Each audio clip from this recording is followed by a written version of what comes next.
नमस्कार, मैं हूं आपके साथ प्राची पाराशर और आप देख रहे हैं हमारा खास प्रोग्राम मुद्दे की बात। और आज बात अखिलेश यादव को मिले उस विजय भव के आशीर्वाद की जो उन्हें उनके पिता मुलायम सिंह यादव ने दिया है। ये आशीर्वाद इसलिए भी खास है क्योंकि अखिलेश कानपुर से विजय यात्रा की शुरुआत कर यूपी में चुनावी बिगुल बजाने जा रहे हैं। क्योंकि अब तक समाजवादी पार्टी ने जितनी भी यात्रा की थी वो सिर्फ ट्रेलर थे, लेकिन सपा की विजय यात्रा उसका ब्रह्मास्त्र है।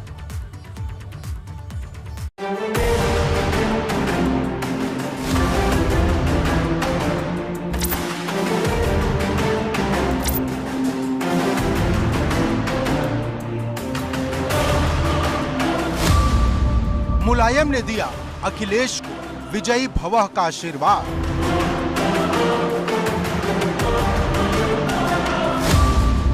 विजय रथ पर होकर सवार गंगा के तट से अखिलेश भरेंगे हुंकार।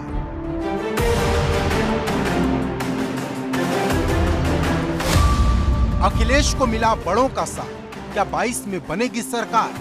सुखद भविष्य को सुनिश्चित करने के लिए तथा प्रदेश से जंगल राज को खत्म करने के लिए प्रारंभ की गई है। पिता मुलायम के चरणों में शीश झुकाए पुत्र अखिलेश। विजय भव का आशीर्वाद देते पिता मुलायम की यह तस्वीर समाजवादी पार्टी के विजय यात्रा के शुरू होने से पहले की है। जैसे किसी बड़े काम से पहले अपने बड़ों का आशीर्वाद लिया जाता है, ठीक उसी तरह अखिलेश विजय यात्रा के शुरू होने से पहले मुलायम सिंह यादव का आशीर्वाद लेने पहुंचे। तो मुलायम ने अखिलेश को यूपी फतेह के लिए आशीर्वाद देते हुए साफ कर दिया कि इस बार चिरंजीवी भव, चक्रवर्ती भव और विजयी भव जैसे तमाम आशीर्वाद सिर्फ और सिर्फ अखिलेश के लिए ही हैं। समाजवादी पार्टी की तरफ से जारी एक पोस्टर में जब सपा संरक्षक मुलायम सिंह यादव की तस्वीर नहीं थी, राजनीति तब भी हुई, और अब जबकि समाजवादी पार्टी अपनी विजय यात्रा शुरू करने जा रही है और उस विजय यात्रा के रथ यानी बस पर समाजवादी पार्टी के संरक्षक मुलायम सिंह यादव की तस्वीर है। और इस यात्रा को शुरू करने से पहले अखिलेश यादव जब अपने पिता से आशीर्वाद लेने जाते हैं तो सियासत उस पर भी हो रही है। राजनीति यही है कि कुछ भी हो, सियासत होती ही है। बहरहाल समाजवादी पार्टी के राष्ट्रीय अध्यक्ष अखिलेश यादव का साफ कहना है कि उनका रथ जब भी मैदान में निकला है तब पार्टी को जीत हासिल हुई है और उनका कहना है कि इस बार भी ऐसा ही होगा, इतिहास अपने आप को दोहराएगा और एक बार फिर से सपा की सरकार बनेगी। यूपी के चुनावी समर में मुलायम अखिलेश के साथ खड़े हैं। ये बात लगातार नजर आ रही है क्योंकि मुलायम का सपा दफ्तर पहुंचना हो और उनके बोलने पर अखिलेश का सम्मान में खड़े हो जाना हो, या फिर हर वो वक्त जब अखिलेश हमेशा एक आज्ञाकारी पुत्र की तरह पेश आए और अब जब अखिलेश यूपी की सबसे बड़ी लड़ाई लड़ने जा रहे हैं तो साथ में कवच के रूप में अपने पिता का आशीर्वाद लेकर जा रहे हैं।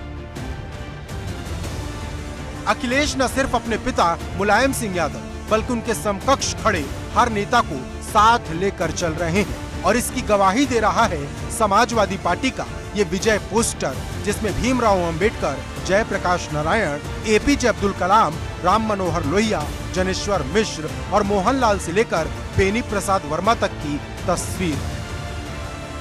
छात्रों एवं युवाओं के भविष्य को, सुखद भविष्य को सुनिश्चित करने के लिए तथा प्रदेश से जंगल राज को खत्म करने के लिए प्रारंभ की गई है। मैं इस अवसर पर समाजवादी के राष्ट्रीय अध्यक्ष श्री अखिलेश यादव जी को उनकी यात्रा के लिए हार्दिक शुभकामनाएं प्रेषित करता हूं। दिनांक 12 अक्टूबर से प्रारंभ की जा रही समाजवादी विजय यात्रा के लिए उन्हें बहुत बहुत बधाई एवं ढेर सारी शुभकामनाएं। आशा है कि इस रथ यात्रा के माध्यम से उत्तर प्रदेश में जो अन्यायी अत्याचारी सरकार चल रही है उसे उखाड़ फेंकने का काम करेंगे। आपको बता दें कि समाजवादी पार्टी की विजय यात्रा मंगलवार को कानपुर के जाजमऊ गंगा घाट से शुरू होगी। इसके बाद यात्रा कानपुर के ही नौबस्ता होकर घाटमपुर के नवेली लिग्राइट बिजली घर जाएगी, जहां समाजवादी पार्टी की भव्य और विशाल जनसभा होगी। इसके बाद विजय यात्रा हमीरपुर के लिए रवाना होगी, जो जालौन तक पहुंचेगी। एक तरह से पहले चरण में 2 दिन के भीतर 5 जिलों में समाजवादी पार्टी की विजय यात्रा गुजरेगी। इस विजय यात्रा को सफल बनाने और पार्टी को मजबूती देने के लिए अखिलेश यादव पूरी ताकत के साथ जुट गए हैं, क्योंकि यात्रा से पहले विजय यात्रा के रथ का निरीक्षण हो या फिर सोमवार को कांग्रेस के वरिष्ठ नेता राजा रामपाल से हुई मुलाकात। जानकार समाजवादी पार्टी की विजय यात्रा को उसके ब्रह्मास्त्र के रूप में देख रहे हैं, क्योंकि अब तक समाजवादी पार्टी ने जितनी भी यात्राएं निकाली वो सिर्फ ट्रेलर भर रही, असल पिक्चर तो अब रिलीज होगी। एबीपी गंगा के लिए शैलेश अरोड़ा की रिपोर्ट।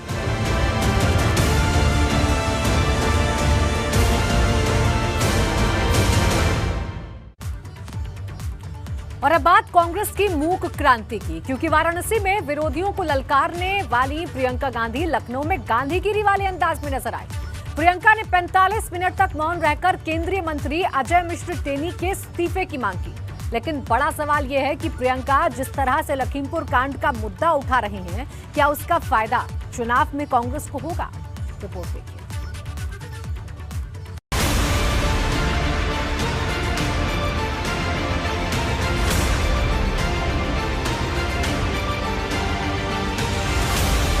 लखीमपुर की लड़ाई लखनऊ पर आई।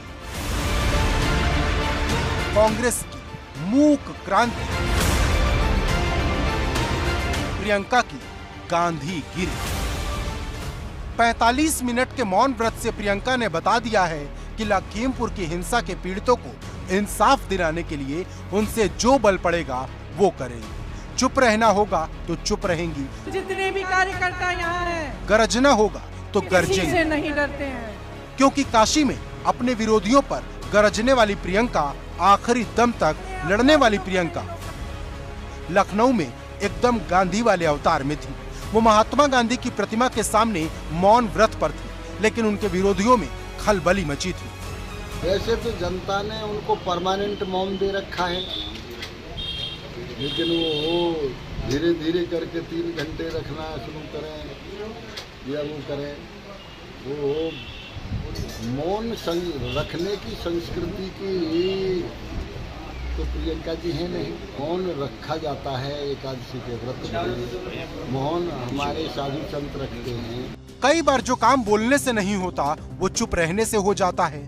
केंद्रीय गृह राज्य मंत्री अजय मिश्र टेनी की बर्खास्तगी की मांग को लेकर कांग्रेस का मौन धरना जारी है और लखनऊ में खुद कांग्रेस की राष्ट्रीय महासचिव और उत्तर प्रदेश की प्रभारी प्रियंका गांधी वाड्रा आज मौन धरने पर बैठी हैं और यहां से इस मौन धरने के माध्यम से एक संदेश देते हुए कांग्रेस की ये मांग है कि केंद्रीय गृह राज्य मंत्री अजय मिश्र को बर्खास्त किया जाए।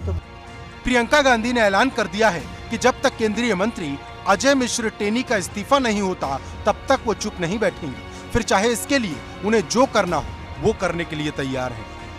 अजय मिश्रा जो गृह राज्य मंत्री हैं वो कहते हैं कि वो मौके में मौजूद नहीं थे, लेकिन एसआईटी ने जांच की, एसआईटी ने जांच करके उनको दोषी पाया और उनको गिरफ्तार किया गया। तो गलत तरीके से अपने पुत्र को बचाने की कोशिश कर रहे थे।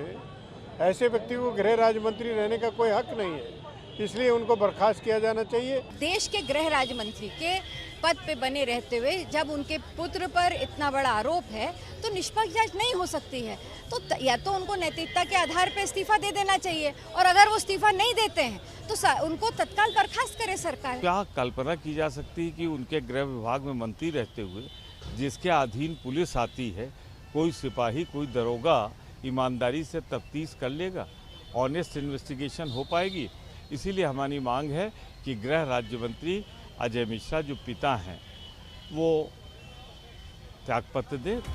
वैसे प्रियंका क्या कर सकती हैं ये वो सीतापुर में बता चुकी हैं, क्योंकि प्रियंका गांधी ने करीब 60 घंटे तक सीतापुर पीएससी गेस्ट हाउस में कैद रहकर ये बता और जता दिया है कि वो लोगों के लिए लड़ने का इरादा रख रही हैं। लखीमपुर खीरी हिंसा में मरने वाले 18 साल के किसान लवप्रीत सिंह के घर छोटे से अधबने कमरे में प्रियंका गांधी ने लवप्रीत की बहन को गले से लगाया और चंद मिनटों की दूरी पर निघासन में पत्रकार रमन कश्यप के घर पहुंचकर पत्नी आराधना को सांत्वना दी। इसके बाद बहराइच के मृतक किसान के परिवार वालों से मिली। रास्ते में जब पत्रकारों से मुलाकात हुई तो ये बताना नहीं भूली कि वो इस हिंसा में मारे गए भाजपा कार्यकर्ताओं से भी मिलना चाहती थी, लेकिन वो खुद उनसे नहीं मिलना चाहते थे। जब भाजपा ने सीतापुर में गिरफ्तारी के दौरान झाड़ू लगाने का मजाक उड़ाया तो प्रियंका ने वाल्मीकि बस्ती में झाड़ू लगाकर भाजपा को एक साथ किसान और दलित विरोधी ठहराने की कोशिश कर दी। लेकिन मुद्दे की बात यह है कि प्रियंका की एक्टिव पॉलिटिक्स से क्या कांग्रेस को फायदा होगा, क्योंकि जानकारों की माने तो इन सब के जरिए एक हद तक तो शायद प्रियंका गांधी राजनीतिक छवि के खेल में विपक्ष के दूसरे नेताओं से 20 साबित हुई हों। लेकिन सबसे अहम सवाल यही है कि क्या इससे कांग्रेस को यूपी में कोई फायदा होगा, क्योंकि प्रियंका जितनी मजबूत होंगी उतनी ही यूपी की लड़ाई त्रिकोणीय होगी, जिसका सीधा फायदा कहीं ना कहीं भाजपा को ही होगा। लखनऊ से शैलेश अरोड़ा के साथ ब्यूरो रिपोर्ट, एबीपी गंगा।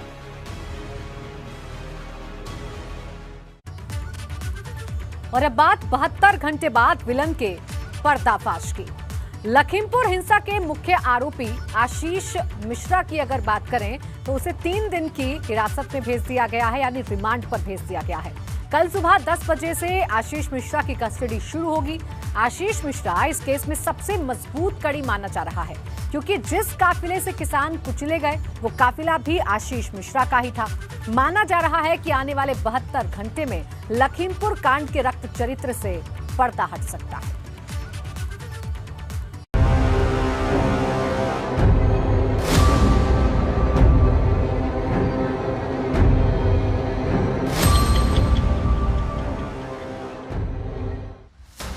बहत्तर घंटे में सामने आएगा लखीमपुर कांड का पूरा सच।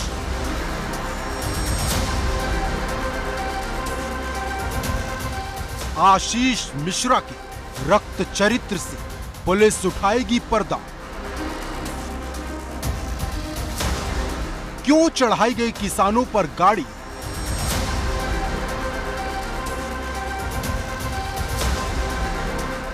कातिल कार में कौन कौन कर रहा था सवारी?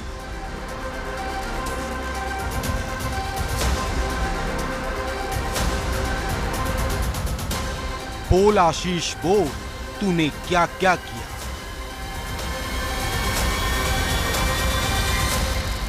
मंत्री पुत्र आशीष मिश्रा आखिरकार कानून के शिकंजे में फंस गया है। कोर्ट ने उसे 3 दिन की रिमांड पर भी भेज दिया है। अब 3 दिन की पूछताछ में आशीष मिश्रा से पुलिस वो सवाल पूछेगी जिसका जवाब देश और प्रदेश की जनता जानना चाहती है। आशीष मिश्रा की रिमांड 12 अक्टूबर सुबह 10 बजे से शुरू होगी। 15 अक्टूबर सुबह 10 बजे तक आशीष रिमांड पर रहेगा। एसआईटी की तरफ से 14 दिन की रिमांड की मांग की गई थी। हालांकि कोर्ट ने सशर्त 3 दिन की रिमांड पर उसे भेजा। शर्त यह है कि आशीष का मेडिकल कराया जाएगा, आशीष को प्रताड़ित नहीं किया जाएगा और आशीष के वकील दूर से ही उसे वॉच कर सकते हैं। संयोजन द्वारा 14 दिन के पुलिस कस्टडी रिमांड की मांग की गई थी, जिसमें माननीय न्यायालय द्वारा 12 से 15 यानी 3 दिन का पुलिस कस्टडी रिमांड स्वीकृत किया गया है, शर्तों के साथ। क्या शर्तें हैं सर? क्या शर्तें हैं? शर्तें हैं कि उनको मेडिकल कराया जाएगा, प्रताड़ित नहीं किया जाएगा और अभियोक्ता उनके दूर खड़े होकर के बात कर सकते। आशीष मिश्रा जब समन मिलने के बाद पेश होने पहुंचा था, तब पुलिस के पास पूछताछ के लिए ज्यादा समय नहीं था। कहीं न कहीं पुलिस पर दबाव भी था। लेकिन अब कोर्ट की तरफ से जो 3 दिन का वक्त मिला है, उससे पुलिस को लखीमपुर कांड का सच सामने लाने में आसानी होगी। लखीमपुर कांड में 8 लोग की मौत के आरोपी केंद्रीय गृह राज्य मंत्री अजय मिश्रा टेनी के बेटे आशीष मिश्रा की 3 दिन की पुलिस कस्टडी रिमांड स्वीकृत कर ली गई है। पुलिस की तरफ से सीजीएम कोर्ट में आशीष की 14 दिन की रिमांड के लिए अर्जी दाखिल की गई थी, जिसकी सुनवाई करते हुए कोर्ट ने सिर्फ 3 दिन की रिमांड की अनुमति दी है। मंगलवार सुबह 10 बजे से रिमांड की अवधि शुरू होगी। ये माना जा रहा है कि 11 बजे तक पुलिस की टीम आशीष को जेल से बाहर लाकर अपनी पूछताछ शुरू कर सकती है। मंगलवार को पूरे प्रदेश की नजर लखीमपुर पुलिस पर होगी कि सुबह 11 बजे के करीब जब वो आशीष मिश्रा को लेकर जेल से निकलेगी तो सबसे पहले उसे कहां ले जाएगी। क्या वो जगह तिकुनिया घटना स्थल होगी या फिर क्राइम ब्रांच का वो दफ्तर जहां 12 घंटे तक पूछताछ के बाद आशीष मिश्रा को गिरफ्तार किया गया था। लखीमपुर से विवेक त्रिपाठी, एबीपी गंगा। नोएडा के करंट खाते की, क्योंकि बिजली का संकट गहराता जा रहा है। कई राज्य अंधेरे के डर से डरे हैं और ये अंधेरा यूपी में ना हो जाए, इसको लेकर सीएम योगी ने बिजली विभाग के अधिकारियों को आदेश दे दिया कि बिजली की सप्लाई टूटे ना। हालांकि यूपी में अभी स्थिति ठीक है, लेकिन कोयले की किल्लत खत्म नहीं हुई तो स्थिति खराब हो सकती है।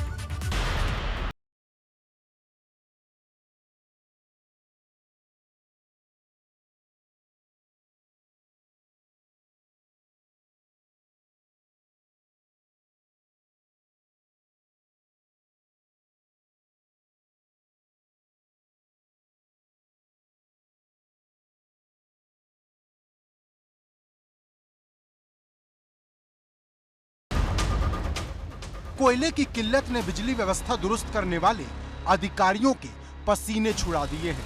हालांकि केंद्रीय ऊर्जा मंत्री साफ साफ कह चुके हैं कि देश के पास कोयले की कोई कमी नहीं, लेकिन यूपी समेत देश के अलग अलग राज्यों में हो रहा पावर कट लगातार बढ़ रहा, जिसको लेकर सीएम योगी ने बिजली अधिकारियों के साथ वीडियो कॉन्फ्रेंसिंग के जरिए चर्चा की और वक्त रहते इस समस्या को दुरुस्त करने के निर्देश दिए। कोयले की कमी की वजह से प्रदेश में पनपे बिजली के संकट को दूर करने के लिए अब सरकार भी एक्शन मोड में है। खुद मुख्यमंत्री योगी आदित्यनाथ ने भी अधिकारियों के साथ, बिजली विभाग के अधिकारियों और डीएम के साथ में एक वीडियो कॉन्फ्रेंसिंग की और उसमें जो प्रदेश की बिजली व्यवस्था है उसके ऊपर भी विस्तार से चर्चा की गई। सभी बातों पर डिटेल में बात की गई।